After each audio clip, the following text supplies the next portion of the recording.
There's something strange about being human. We spend our entire lives trying to understand ourselves, trying to improve ourselves, trying to protect ourselves, trying to become something or somebody. And yet, the deepest question we can ask, the question at the core of some of the oldest spiritual traditions alive today, is who am I? Who is the one who wants to be successful? Who is the one who wants to be loved? Who is the one who is afraid of being rejected? Who is the one who is trying to become enlightened? And perhaps more importantly, who is aware of all of this? Who is on the other side of this experience, quietly watching? Who is aware of the way the personality expresses itself?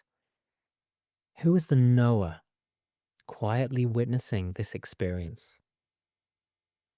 If you allow it, that question can orientate you towards your deepest truth.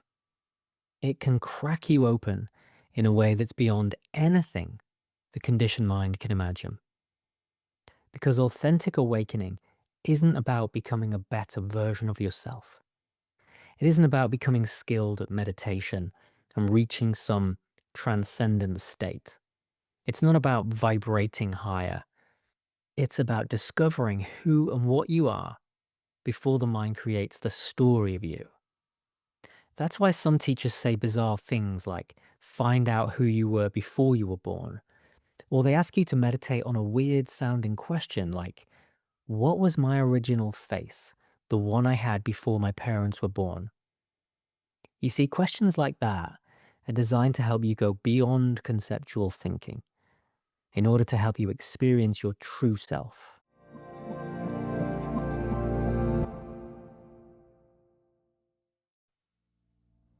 Hi there, I'm Jimmy Wightman, also known as That Meditation Guy, and in this podcast, I'm going to walk you through 12 profound teachings designed to help you wake up from the illusion of separation so you can know yourself at the deepest possible level.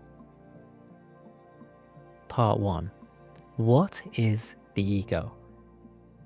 We tend to imagine the ego as though it's a little person sitting somewhere inside of us. But look carefully and you won't find one. You won't find an ego hiding behind your eyes. You won't find a little manager pulling levers and controlling your life. There's a familiar sense of being you, and yet, when you try to locate the you in your experience, it's not there. What you'll find are movements, thoughts, feelings, emotions, personality. There's a sense of trying to navigate life. There's a familiar sense of being you. There's a sense of being pushed one way or pulled another way. Something happens and something in you says, I want that, or I don't want that, or bring that closer, or push that away. This should be happening. This shouldn't be happening. And that movement is the ego. The ego isn't a thing. The ego is a resistance to what is, a resistance to this moment. It's the part of us that constantly tries to figure out and manipulate life. The ego creates a movement away from this moment towards an imagined better moment, or away from an uncomfortable moment towards an imagined safer one. And this happens so quickly that we usually don't notice it.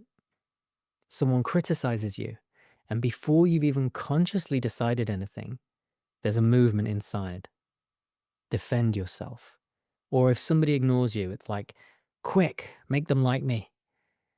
If something goes wrong, there's a feeling of it shouldn't be happening. If you feel anxiety, it's like, I need to get rid of this.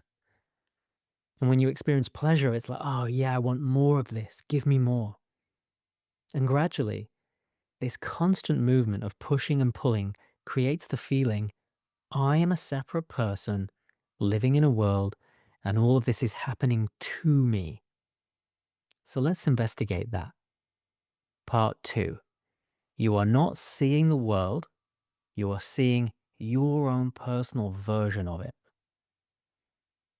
So, okay, imagine that for a moment you were born, and then Just after you were born, somebody began writing instructions onto the inside of your mind. And they wrote things like, this is good, but that is bad. We can trust these people, but you can't trust these people. This is what success looks like. Success is what you need to be happy. And this is what failure looks like. This is bad. And this is what a good person does. And this is what someone like you should become.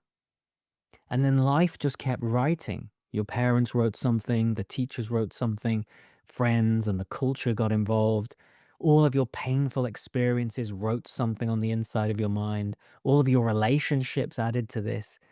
And eventually, you have this enormous invisible manuscript inside you describing what reality is supposed to look like. And the strange thing is that you just forgot this manuscript was there and you started calling it reality. So you don't simply see another person, you see everything you've learned about people like that. You don't simply experience failure, you experience failure through everything you've learned that failure means about you and about life. And you don't simply experience your body, you experience your body through an enormous history of judgments, memories, expectations, and projections. So much of what we call reality is actually interpretation. And it's happening so quickly that we mistake it for perception. We mistake it for absolute truth. But once you see this, a question arises. How much of what I call reality is actual reality? And how much of it is just my conditioning being mirrored back to me by life? Or just not simply being seen because it's too close and too familiar? It's as if you've been looking through a lens that colors your perception, and you've been looking through it for so long that you simply forgot it was there. So how can you remove the lens? How can you find out what's really true? Part 3. Who is having this experience? Now we come to one of the most profound and powerful questions in spirituality. Who am I? And when I do this, when I ask this question to myself, how quickly the mind comes online and starts answering this question. I'm Jimmy. I'm a man.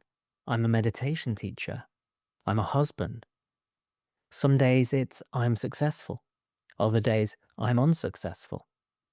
I'm spiritual. I'm not spiritual enough. I'm this. I'm that. Try it now. Ask yourself, ask with the whole of your being, with every fiber in your body, every cell, who am I? And then listen with the whole of your being and see if an answer comes from somewhere deep inside of you. Don't go to the mind for an answer. Just ask the question and be open to receive and see what arises. Try it now and I'll go quiet for a few seconds. Who am I?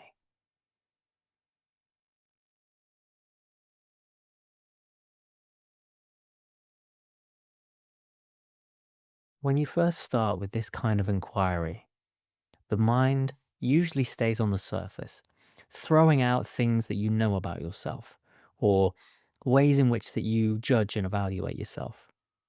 So again, ask, who is the one who knows? Whatever comes up as a result of asking the question, who is the knower of this? Who knows these thoughts?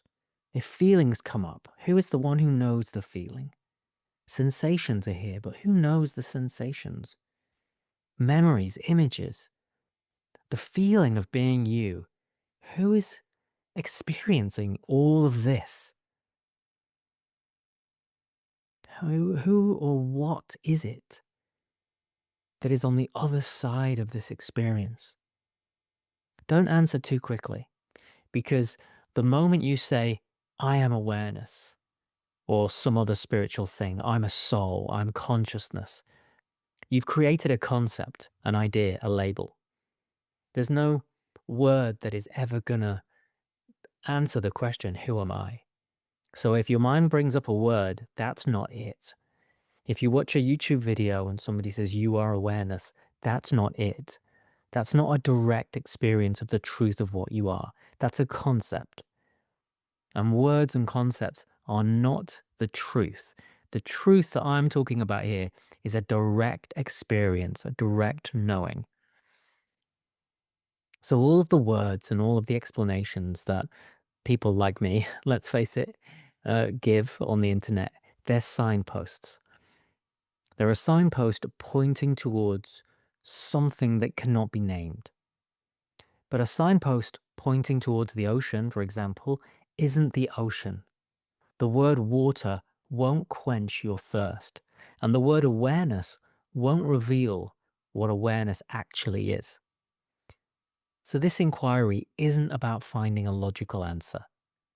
It's more about staying with the question until the mind reaches the edge of what it can understand. Who am I? Who is the knower of this experience? When you do this, it's good to have a strong intention, a genuine desire to know the truth.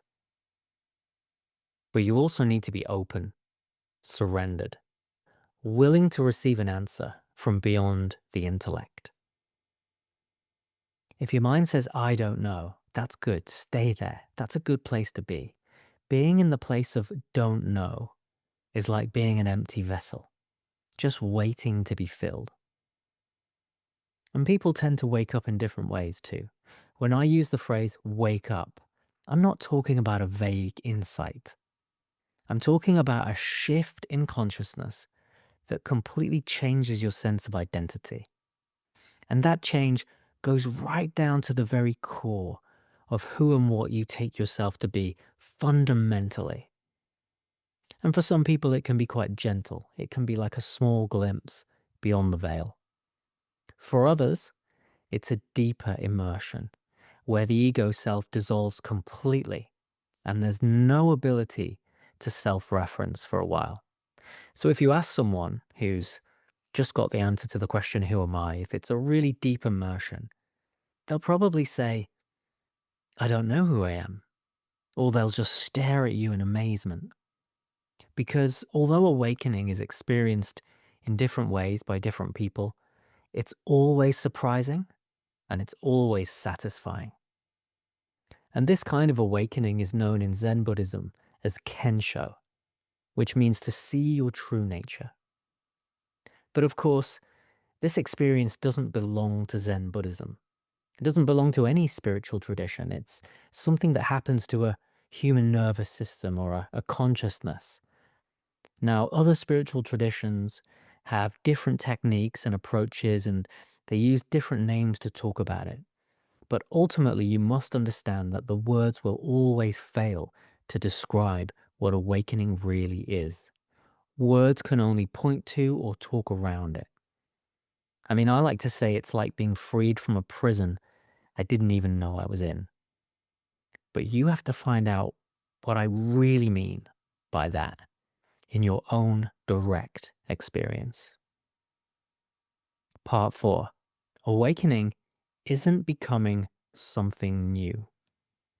This is where awakening is often misunderstood. We imagine that one day we're going to have some extraordinary experience and emerge as some kind of spiritual superhero. Like we'll never be angry again, or we'll never worry again, and we'll radiate bliss. We'll float around permanently enlightened while everyone else wonders what happened to us. But that's a fairy tale. Real, authentic awakening is much more ordinary than that. Awakening is not becoming somebody new.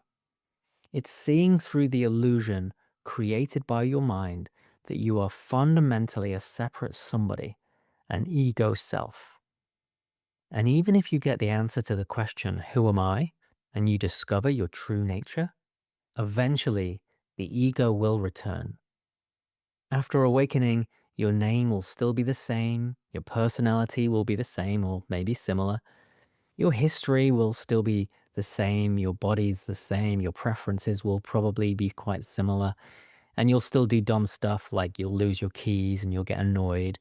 You can still have arguments with people and hurt people that you love, but something fundamental has shifted after an awakening. You begin to see that the character you've spent your entire life defending isn't what you ultimately are. And my God, this is a huge, huge relief. And this is also why the old Zen teaching says, you are not greater for being a Buddha, and you are not less for being a human being. Awakening doesn't make you more valuable. It doesn't make you spiritually superior. It doesn't add something to you. It reveals something that was never absent. It shows you, in a very direct and undeniable way, that you are more than a bundle of thoughts, feelings, emotions, and sensations. And you're also not a concept called awareness or a soul. What you are, your true nature, there's no words for that. To know it, you'll have to experience it directly. Now, occasionally people do wake up spontaneously, outside of any practice or any spiritual tradition. And that can be a bit of a shock. There are some crazy stories about that. But it's quite rare.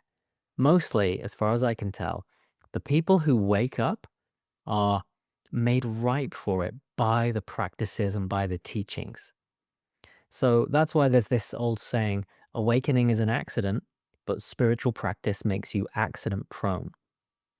So here's an easy way to conceptualize practice. You can either take the direct approach, for example, meditating on a question like, who am I? And inquiring deeply into the nature of self, attempting to get right to the heart of your deepest truth. Or you can take a more gradual path. For example, you can learn to calm the mind. You can cultivate mindfulness and see how the experience of being you is constructed moment by moment. You can even learn to enter deep absorption states, which purify the mind and body and reconfigure the sense of self. And practices, they will all take you in the right direction. But from what I've seen, awakenings tend to happen when a person has a strong intention to know their deepest inner truth, and yet also finds a way to be open and surrendered. They find the place where intention and surrender meet. That's kind of where you want to be. But even then, awakening comes in its own mysterious way. It's never predictable.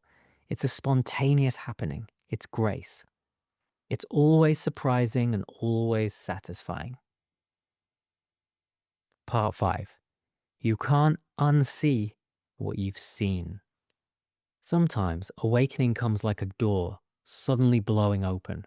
Bliss, joy, the whole shebang. Energy up through the body, visions. Oh my God, it's unbelievably amazing when it's like that. The ego structure disappears, the boundaries fall away or become transparent. There's no center to experience. It's just life happening, presence, reality. No conceptual overlay needed, no story needed, just love and beauty, just this. And then the door closes, and then you're back. That ego self has crept back in and starts to think back on the experience, make sense of it. And this can be incredibly confusing because now you've tasted something that you can't explain, a freedom beyond anything that you could have imagined. And yet, without warning, the ego is back. And it's like you're wearing a suit that's 2 sizes too small. And some people call this the I had it and then I lost it um, part of the journey because the bliss and the openness has faded. But that's okay, that's normal. The one thing that won't go away, provided it really was a genuine awakening and not some kind of a spiritual experience, is the knowledge of what's been seen. Now you know something. And even if it was a brief glimpse, it was a glimpse of absolute truth. If that's the real thing, then no one can take that away from you. Maybe you lost the experience, you lost the bliss, the openness, the joy, the love, but you didn't lose the seeing. If you've genuinely seen through the illusion of your ego, you can't completely return to believing in it in the same way as before. You might still behave in some of the old ways, though, because your old conditioning and habits can trigger dysfunctional behaviors. So you might still react when certain egoic buttons are pushed. But somewhere underneath it all is a recognition. I know who I am. And that's why awakening can sometimes be confusing, because the truth has been glimpsed, but the human being hasn't yet reorganized itself around that truth. And that's why continued practice is essential after awakening. Part 6. Awakening doesn't automatically delete the old programs. This is something I wish more people understood. Awakening doesn't necessarily delete your conditioning and turn you into like a perfect person. Think of it this way. Imagine you spent 40 years learning how to play a particular song on the guitar. Your fingers know where to go, and you don't have to think about it. But in life, if somebody insults you, it's like your fingers automatically play the old song. All of that conditioning just comes online and switches on.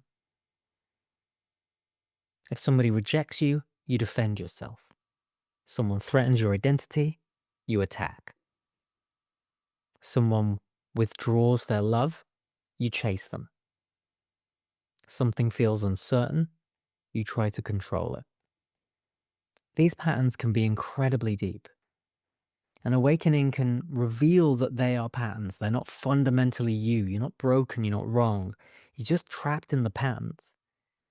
So you see that these patterns are all programs running, and they're running without a controller or a manager. But seeing the pattern doesn't necessarily stop the pattern immediately.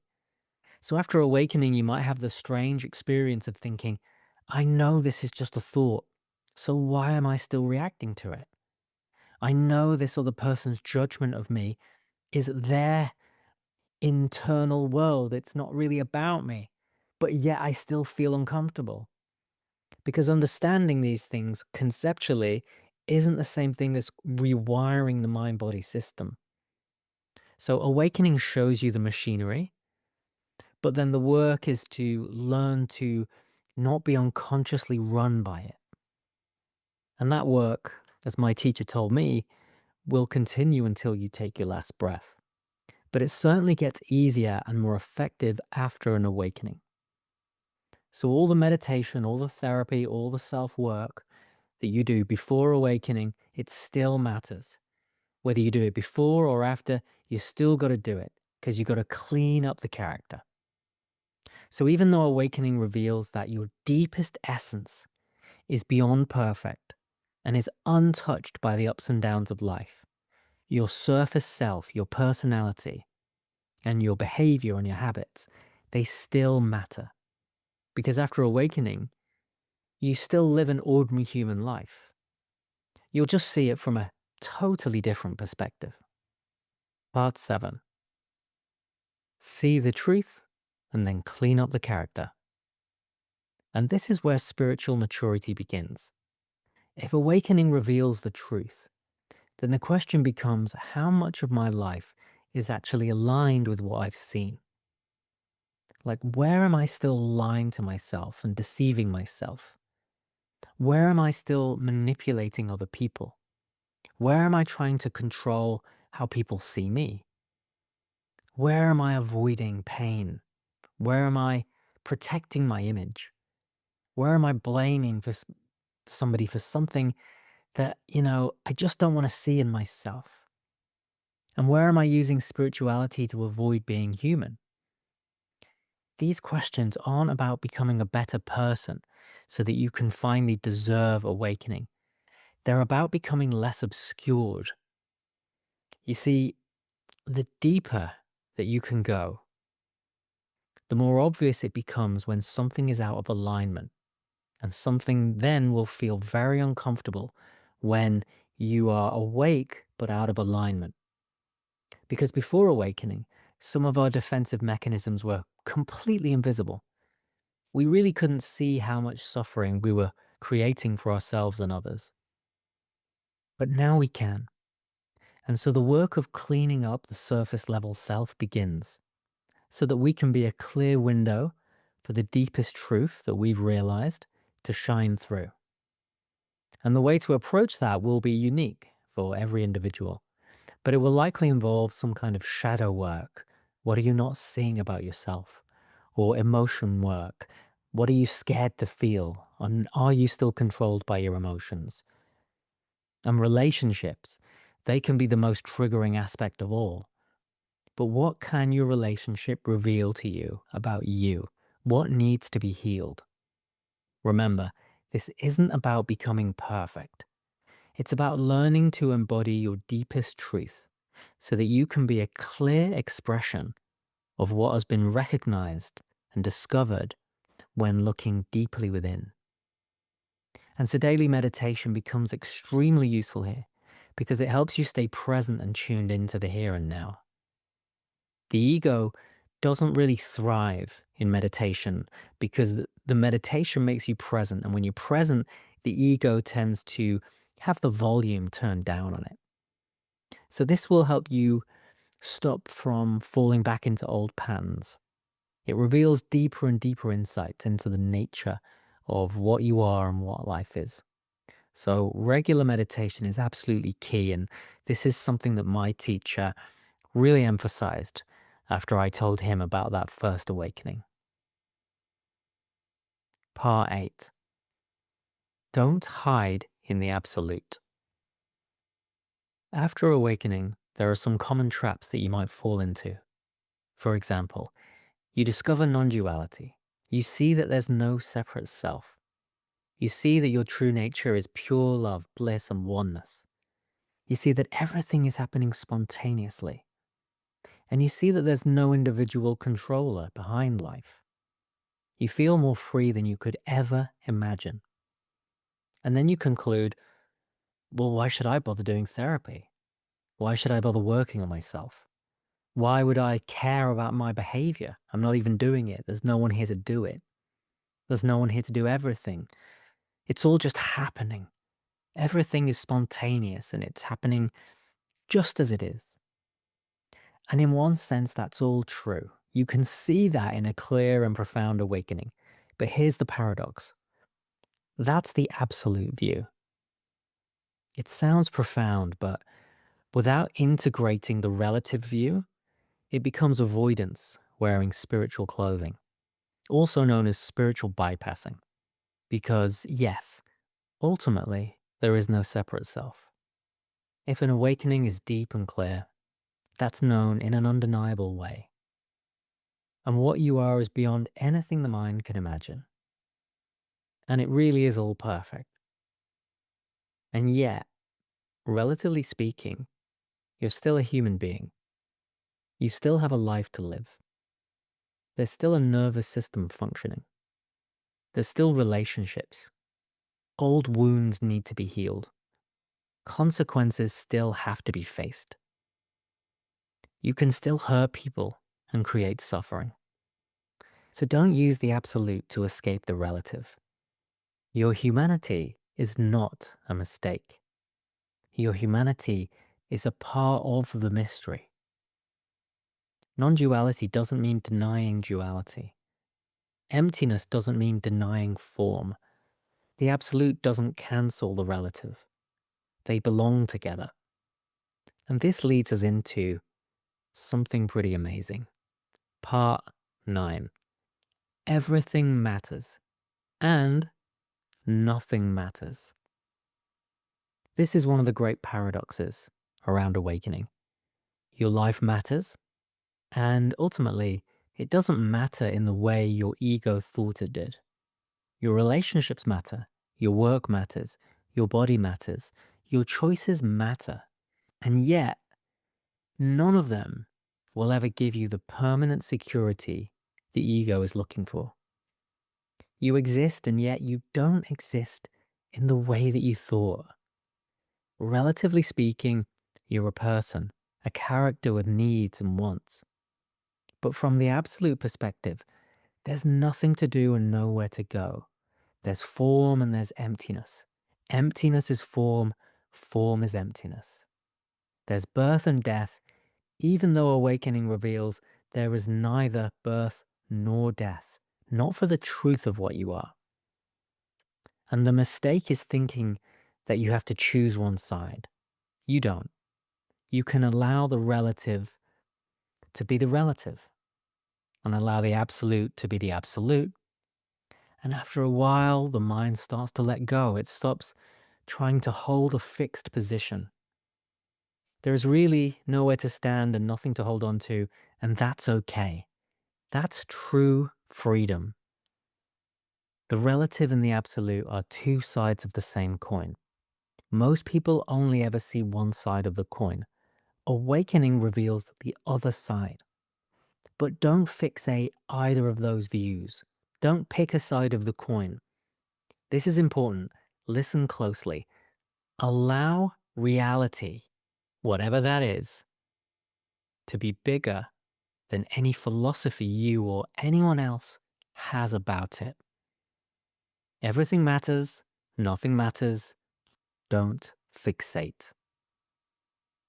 Part 10. Give yourself the gift of freedom.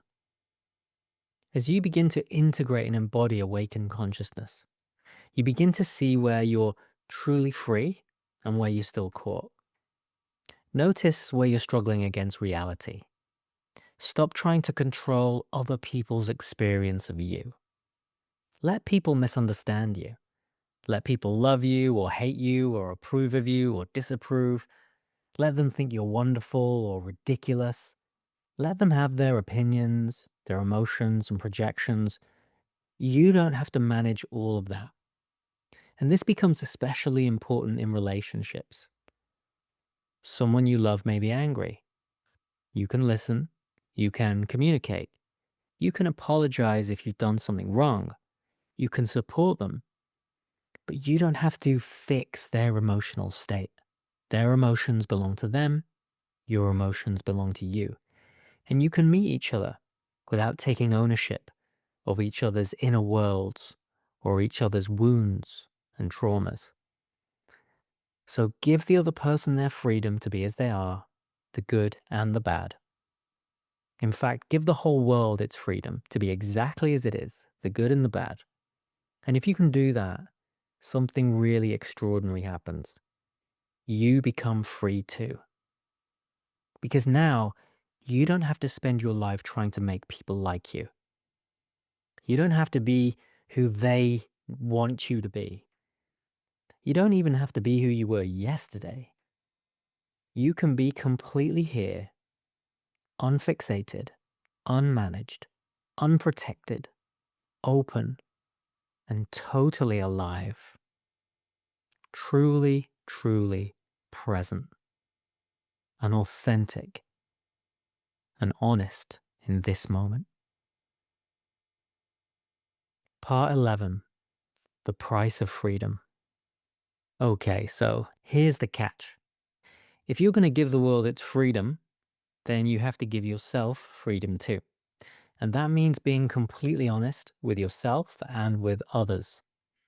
Not the insensitive kind of honest where you insult people for no reason, where you're just not conscious of other people's feelings. I'm not talking about that. And I don't mean self-righteous either, going around claiming that you have the ultimate truth and that everybody should listen to you, which seems kind of ironic now, me making this podcast. But deeply sincere is what I mean. Can you be deeply sincere with yourself and with other people? Can you look at yourself without blame? Can you look at yourself without judgment? Can you see where you're still afraid and be honest about that? Can you see where you still manipulate other people? And can you see where you're still trying to be liked? Where you're still like a kid in the playground who doesn't want to be left out?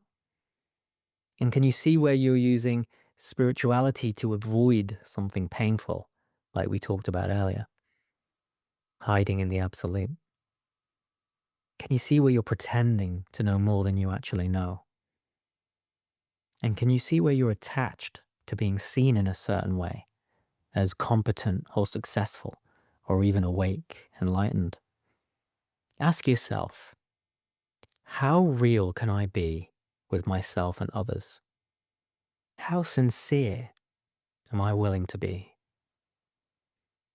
Seriously, how willing are you to see what is actually happening inside you, even when it destroys the image that you've been holding of yourself?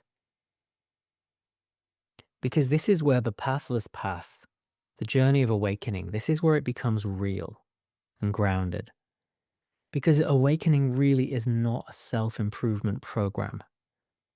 It's a movement towards truthfulness and authenticity at all costs. And the deeper the truthfulness becomes, the less room there is for self-deception. On this part of the journey, you will encounter a huge amount of resistance. I mean, honestly, I can tell you that. I can promise you that that is true from my own experience. But don't look back. From here, the only way is forward. The only way out is through, as they say. Part 12. Stop steering the river. Eventually, there comes a point where the idea that I must be the one who makes life happen, that just no longer makes sense anymore. Yes, the ego wants a destination, and it wants the right relationship and the right car, house, reputation, the right kind of spiritual experiences, the right future, so on and so forth. And the ego has this tendency to say, and I'll be okay when I get there. I'll be happy when. But life doesn't work like that. Life just keeps moving, like a river that keeps flowing. And if you go down to the river and you command it to stop, what happens? Eventually, you'll discover that trying to control the river doesn't make you safe. It makes you exhausted. So surrender to life. But surrender doesn't mean being passive. It doesn't mean abandoning responsibility. It doesn't mean you just sit on the sofa and eat pizza all day, as much as I would love to do that, hoping the universe is going to take care of everything. Surrender is more subtle than that. It just means that you stop fighting reality. You stop believing the story that your mind is creating about how things could be or should be. And you stop wishing for things to be different, because this is it right now. This is your life. It's happening right in front of you. You can still act. You can make plans. You can do whatever feels exciting or important. But stop insisting that your life must look like some picture from a movie or from a film that even your own mind has created, or from something that your parents told you it should be like. Yes, you still have desires, but hold them lightly. Yes, you still make plans, but you don't freak out when they fall apart. You still move towards something, but you also remain available for life to take you somewhere you didn't expect. Awakening isn't about getting exactly what the ego wants. Awakening changes the game. Now it's more about, what does life want to express through me? And can I give myself to that? Conclusion. The final freedom. So awakening isn't some extraordinary state that you achieve and then you stay in forever, where you're blissed out and everybody thinks that you're wonderful. It's more like the gradual collapse of the need to stand anywhere. You don't have to stand on the side of the ego, but also you don't hide in the absolute. You don't have to become successful, but you don't have to fear failure. You don't have to become spiritual, but you don't have to throw your spirituality away and become ordinary. And you don't have to defend an identity. You really just don't have to conform to any projection that anybody has about you. You can allow yourself to be completely human, while at the same time recognizing that your humanity isn't separate from the great mystery, from this deep, ineffable truth that is beyond birth and death, that is discovered in the moment of awakening. And perhaps that's why in the old days, the Zen masters would never give a final answer. They would never talk about awakening like this. They wouldn't conceptualize it, because the moment you turn awakening into an idea, then you've made it into something that a person can cling to, a position, an identity, something that will happen in the future, or something that can't happen to me because I'm not worthy. But that's just all the mind. So you can let go of all of that now. Just let go of all of that. Be willing to let all of that fall away and just simply ask the question, and ask it with the whole of your being. Who am I? And then listen. With the whole of your being, listen. Don't listen to your thoughts. Listen for some deep truth that could come from beyond the mind, some mysterious truth that could suddenly find you. Do that now. Ask the question, who am I? And then listen with the whole of your being.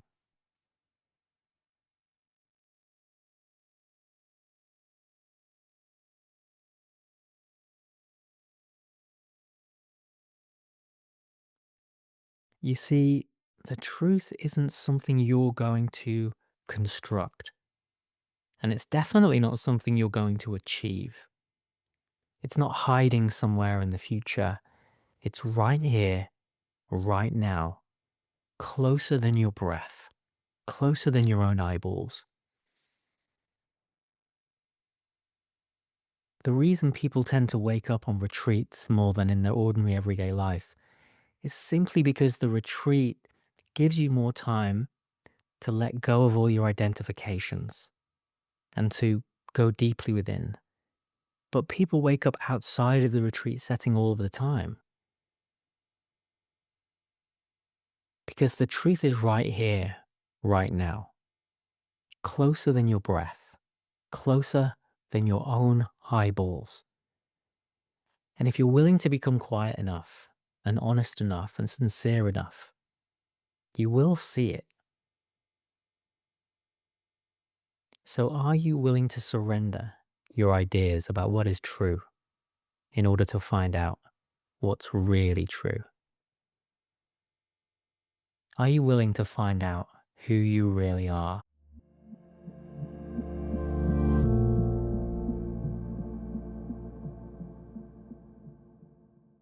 Thanks for listening to this episode of the Delve Deep podcast. Don't forget to subscribe. And for more info on one-on-one coaching or courses, visit delvedeep.com and follow me on Instagram. You can find me on there as That Meditation Guy. Okay, until next time.